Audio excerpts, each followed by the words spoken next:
and today I'm going to be teaching you about a communication skill called schemata.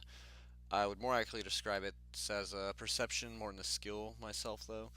To start, what a schemata is the way that you connect experiences from your own life and knowledge within your communication perceptions that you use with others. Now, I know it seems a bit of, what you call it, a mouthful, so I'm going to break it down in easier terms for you to understand.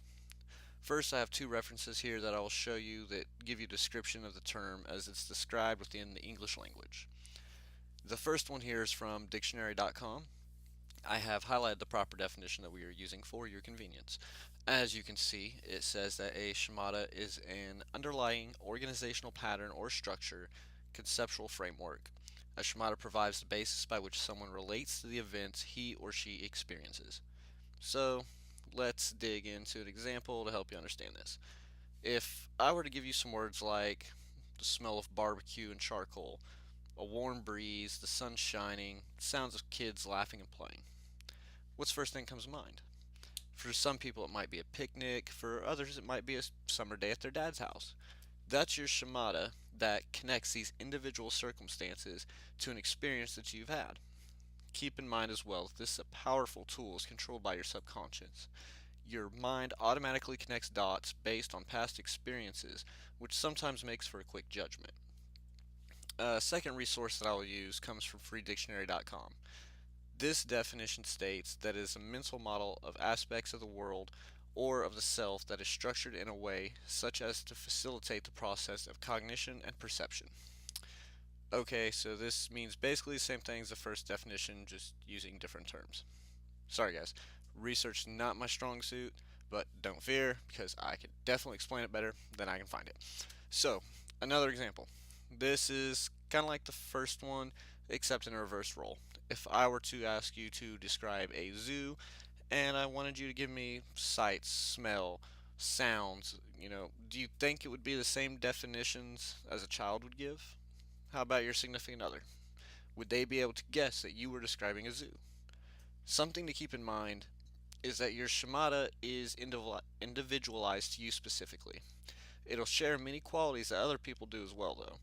So if you said you've seen animals in cages, it smells bad, and you can hear animals and lots of people, I'd probably picture a zoo even if I would have described it differently, because our minds share many common perceptions, whether they are always accurate or not.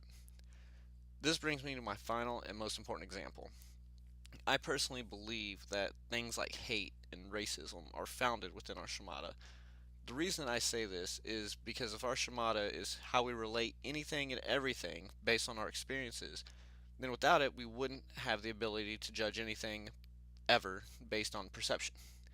Everything and everyone would be a new experience every time. Obviously, we wouldn't be able to function very well like this, but that's not the point.